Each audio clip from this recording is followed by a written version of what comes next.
Hello everyone, welcome to a channel computer study zone. आज हम बात करने वाले हैं कंप्यूटर सिस्टम के बारे में। बेसिक कॉन्सेप्ट हम समझेंगे सी लैंग्वेज से के अलावा हम और भी कंप्यूटर का जो बेसिक पूरा कॉन्सेप्ट हम उसके बारे में देखेंगे कि क्या होता है। सबसे पहले आप देखें कंप्यूटर सिस्टम होता क्या है, कंप्यूटर सिस्टम कैसे वर्क करता है। ठीक है, तो आप यहाँ पे डेफिनेशन देखेंगे। आपने अगर से नोट्स मेंटेन नहीं की हैं तो आप यहाँ से नोट्स भी मेंटेन करते जाएं। हमें कंप्यूटर के बारे में बेसिक डेफिनेशन क्या पता है। कंप्यूटर एक इलेक्ट्रॉनिक डिवाइस होता है, ठीक है, जिसमें हम जो भी इनपुट देते हैं उसको डेटा को स्टोर करता है, देन आउटपुट जनरेट करता है। तो ये इस टाइप से कंप्यूटर की आप डेफिनेशन देख सकते हैं। जैसे यहाँ पे देखिए आप लिखा हुआ है कि डेटा को एक्सेप्ट करना, डेटा को प्रोसेस करना, मैनिपुलेट करना डेटा को, ये सब वर्क कंप्यूटर करता है। ठीक है, अब इसके बाद अगर से आप देखें कंप्यूटर सिस्टम के बारे में तो आपको यहाँ देखने मिलेगा कंप्यूटर सिस्टम दो टाइप से होता है, हार्डवेयर एंड सेकंड होता है सॉफ्टवेयर। तो हार्डवेयर वाला पार्ट क्या होता है और सॉफ्टवेयर वाला पार्ट क्या होता है। कंप्यूटर हार्डवेयर इट मीन्स कि आप जो फिजिकल एलिमेंट्स हैं जो कंप्यूटर से कनेक्टेड हैं, जो डिवाइस के साथ अटैच है, उसे आप हार्डवेयर कहते हैं। एंड जो सॉफ्टवेयर वाला पार्ट होता है इसे हमने कैटेगराइज किया है। आप यहाँ पे देख सकते हैं सिस्टम सॉफ्टवेयर होते हैं, एप्लीकेशन सॉफ्टवेयर होते हैं। ठीक है, ऑपरेटिंग सिस्टम आ जाता है सिस्टम सॉफ्टवेयर की। अगर से आप बात करें सिस्टम सॉफ्टवेयर मीन्स क्या, सिस्टम सॉफ्टवेयर होता क्या है, तो सबसे पहले आपने ये देखा होगा, आप लोग यूज़ भी कर रहे हैं।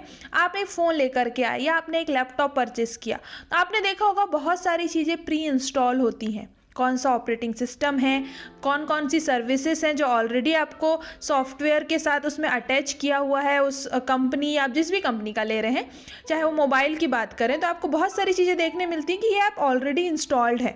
अगर से आप कैलेंडर की बात करो, आप क्लॉक की बात करो, आप बहुत सारी चीज़ें आप देखते होंगे जो ऑलरेडी इंस्टॉल है, तो उसे हम क्या बोलते हैं, वो है सिस्टम सॉफ्टवेयर। इट मीन्स कि वो सिस्टम में पहले से इंस्टॉल कर दिए गए हैं जो यूज़र की नीड होती है। ठीक है, मतलब ये बेसिक नीड है, हमें इसकी रिक्वायरमेंट होगी ही होगी। ये आ जाते हैं हमारे सिस्टम सॉफ्टवेयर में।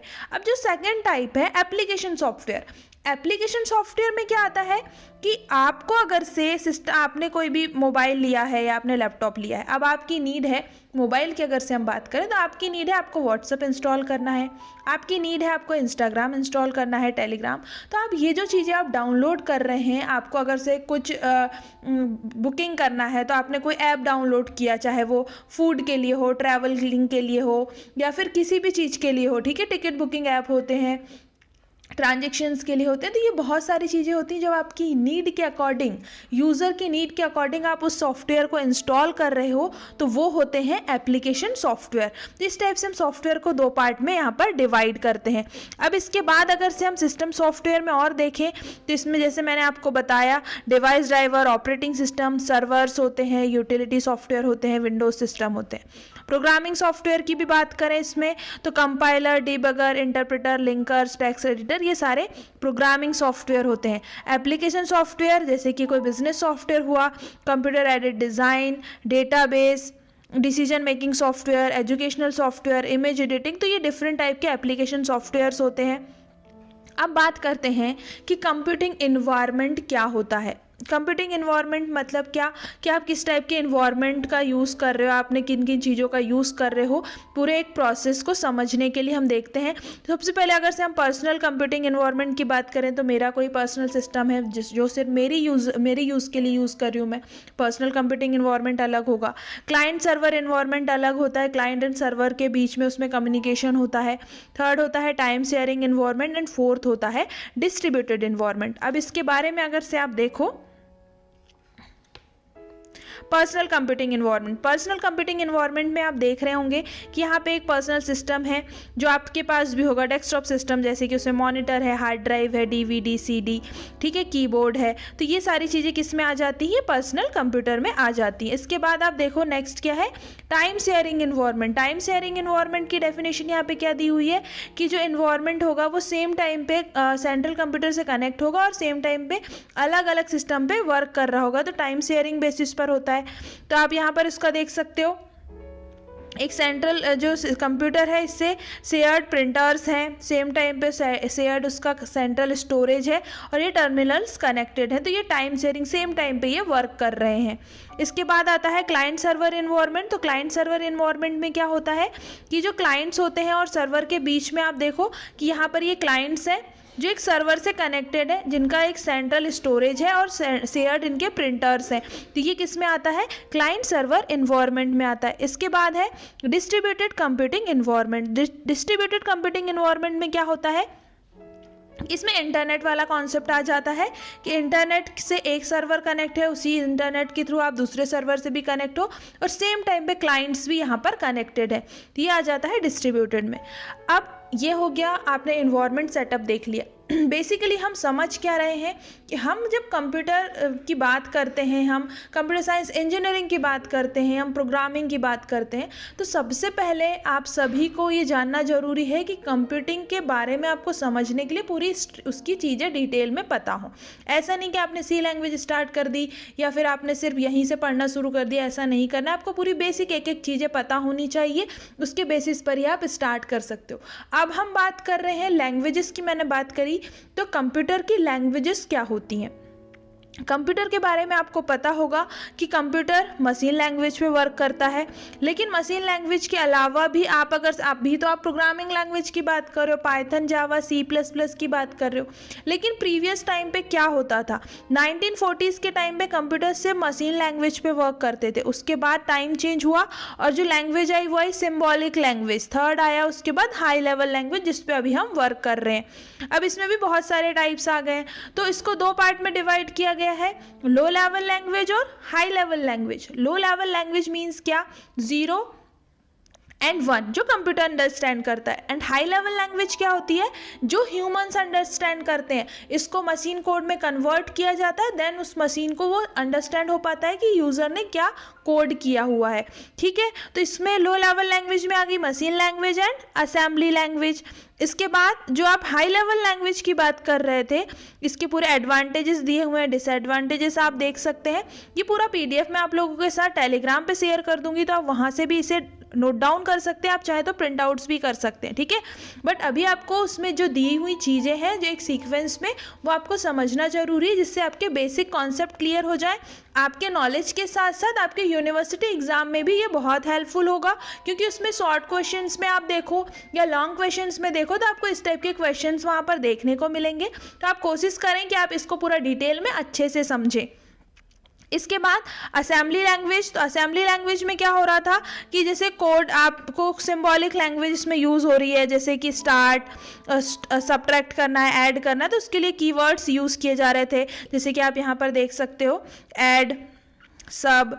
ठीक है, तो ये यहाँ पर सिंबॉलिक लैंग्वेज का यूज़ हो रहा था असेंबली लैंग्वेज में। इसके बाद हम देखते हैं असेंबली लैंग्वेज की एडवांटेजेस और डिसएडवांटेजेस। उसके बाद high level language. High level language means क्या? उसके बाद आता है high level language. High level language means जो हम ह्यूमंस उससे जिसे अंडरस्टैंड कर पाए, हमारी जो इंग्लिश लैंग्वेज है जिसमें हम कम्युनिकेट कर रहे हैं, ये होती है हाई लेवल लैंग्वेज। अब इसे समझने के लिए आप देखो कि इसमें अलग अलग टाइप की हाई लेवल लैंग्वेज हो गई है। कौन कौन सी हो गई है?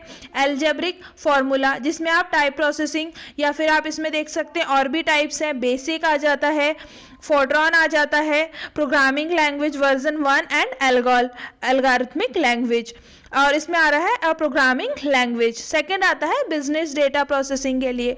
अगर से बिजनेस डेटा प्रोसेसिंग की हम बात करते हैं तो उसमें यूज़ होता था common business oriented language and report program generator, जिसे शॉर्ट में RPG कहते हैं। थर्ड है स्ट्रिंग एंड लिस्ट प्रोसेसिंग, जिसके लिए लिस्ट यानी कि list processing and program in logic Prolog का यूज़ किया जाता था।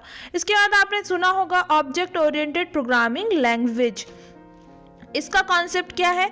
अब इसमें आ जाती हैं C++ एंड जावा। तो आपने ये पढ़ा होगा ओप्स जो है, इसमें C++ एंड जावा का यूज़ हम करते हैं। ये ऑब्जेक्ट ओरिएंटेड प्रोग्रामिंग लैंग्वेज होती है जो कि ऑब्जेक्ट के बेसिस पर होती है। इसमें ऑब्जेक्ट पर फोकस किया जाता है। ठीक है, ऑब्जेक्ट डिफाइन किया जाता है। तो इसे हम जब डिटेल में समझेंगे तब आपको ये कॉन्सेप्ट और अच्छे से समझ में आएगा। अभी हम यहाँ पर सिर्फ कैटेगराइज कर रहे हैं, समझ रहे हैं कि कौन से टाइप के अंदर कौन सी लैंग्वेजेस आती हैं।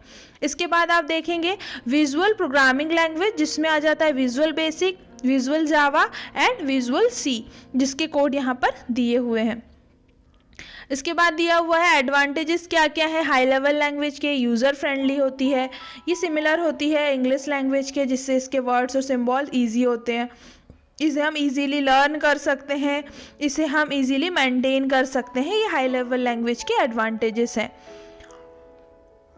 इसके बाद आपको अगर से प्रोग्रामिंग लैंग्वेज की आपने बात करी है तो आपको उसका एक रनिंग इन्वायरमेंट, कि आप प्रोग्राम कैसे लिख रहे हैं, कैसे रन हो रहा है, कैसे कंपाइल हो रहा है, ये भी समझना होगा। आपने एक प्रोग्राम लिखा, उसको एडिट किया टेक्स्ट एडिटर की हेल्प से, जिसे हम सोर्स कोड कहते हैं, देन कंपाइल किया प्रोग्राम को यूजिंग सी कंपाइलर। उसके बाद linking the program with the required library modules, जिसे ऑब्जेक्ट फाइल हम कहते हैं, एंड एग्जीक्यूट किया हमने प्रोग्राम को। तो ये पूरी स्टेप होती है आपको किसी भी प्रोग्राम को रन करने के लिए। अब इसके बाद इसकी पूरी डिटेल यहाँ पर आप देख सकते हैं। प्रोग्राम को एग्जीक्यूट किया तो प्रोग्रामर है जिसने टेक्स्ट एडिटर का यूज़ किया है, आप इसे अच्छे से देख लीजिए। टेक्स्ट एडिटर सोर्स कोड यहाँ पर दिया हुआ है, देन वो कंपाइल होगा। कंपाइल होने के बाद ये ऑब्जेक्ट कोड में कन्वर्ट हुआ। ऑब्जेक्ट कोड में कन्वर्ट होने के बाद ये लिंकर जो क्या कर रहा है, इस प्रोग्राम को जो डेटाबेस है, जो लाइब्रेरी बनी हुई है, वहाँ से लिंक कर रहा है, देख रहा है कि हेडर फाइल्स कौन सी यूज हुई हैं, कौन सी हेडर फाइल से आपको किन चीज़ों को यहाँ पर लिंक करना है। देन ये प्रोग्राम पूरा एग्जीक्यूटेबल प्रोग्राम हो गया है। उसके बाद हम इसे रन कर रहे हैं। रन करने के बाद आपको यहाँ पर रिजल्ट देखने मिलता है। इसे हम क्या कहते हैं, इसे हम सूडो कोड कहते हैं। सूडो कोड क्या होता है, एक आर्टिफिशियल एंड इनफॉर्मल लैंग्वेज होती है जो हेल्प करती है डेवलपर्स को कि आप अच्छे से एल्गोरिथम की हेल्प से उस प्रोग्राम को डेवलप कर सकें। और सूडो कोड एक सिमिलर होता है, एवरीडे जो इंग्लिश होती है हम उसी के सिमिलर हम उसमें कोड को सॉर्ट करके लिख सकते हैं, समझ सकते हैं। अब मैंने इसमें एक बात कही कि सूडो कोड, या फिर हम उसे कहें कि एल्गोरिथम का भी कॉन्सेप्ट, क्योंकि हम जब प्रोग्रामिंग स्टार्ट करते हैं तो हम पढ़ते हैं डेटा स्ट्रक्चर, हम पढ़ते हैं एल्गोरिथम, साथ में हम पढ़ते हैं किसी एक पर्टिकुलर लैंग्वेज को, जैसे सी या C++। जैसे बहुत सारी चीज़ें होती हैं जो आपस में लिंक होती हैं। अब इसमें आ गया एल्गोरिथम। अब एल्गोरिथम क्या होती है, एल्गोरिथम एक स्टेप बाय स्टेप प्रोसेस होती है। अब इसकी हम बुक के अकॉर्डिंग डेफिनेशन देखें तो उसमें होता है कि एक स्टेप बाय स्टेप प्रोसेस होती है जिसमें हम किसी भी प्रॉब्लम को सॉल्व कर सकते हैं, और उस प्रॉब्लम को सॉल्व करने के लिए हम जो स्टेप्स फॉलो कर रहे हैं वो होती है एल्गोरिथम। तो इस टाइप से आपको डेफिनेशन देखने मिलेगी। बट आप सिंपल टर्म में समझें, आपको अगर से एक प्लेस से दूसरी प्लेस जाना है और आपको मैप पता है तो आप इजीली वहाँ चले जाएंगे। आपको लिए नई प्लेस हो पुरानी प्लेस हो उससे कोई फ़र्क नहीं पड़ता, ठीक है। सेम ऐसे ही आपको अगर से एक प्रॉब्लम आई है या आपको कोई चीज़ कुक करनी है, तो आपको अगर से उसकी रेसिपी पता है, कौन सी स्टेप के बाद कौन सी स्टेप करना है, कितने टाइम में ये रेसिपी बन जाएगी, तो जब आपको एक पूरी प्रोसेस पता होती है तो उस रेसिपी को बनाना ईजी होता है। सेम ऐसे ही किसी प्रोग्राम की अगर से हमें स्टेप बाय स्टेप चीज़ें पता हों कि पहले हमें क्या लिखना है, उसके बाद हमें क्या करना है, उसके बाद हमें क्या करना है, इससे क्या होगा, जब हम कोड लिखेंगे तो वो इजी हो जाएगा। इसे कहते हैं एल्गोरिथम।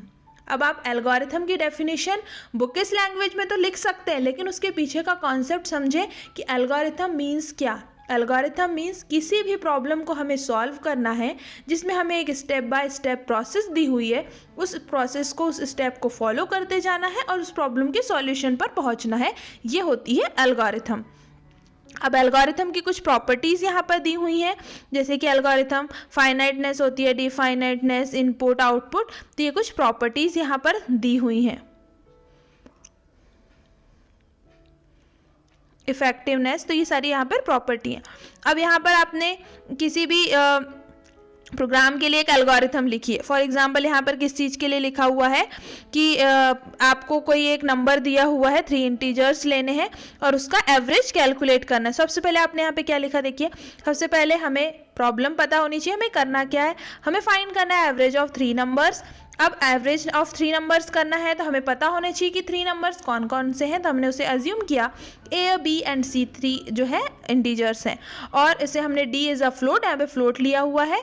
उसके बाद एक मैसेज डिस्प्ले करना है, इंटर एनी 3 इंटीजर्स, उसके बाद read 3 integers and store in ABC। अब 3 इंटीजर आपने दिया, A में अगर से आपने 4 दिया है, फिर 5 दिया, फिर 7 दिया, आपने रैंडम नंबर्स दिए तो वो स्टोर होंगे ABC में।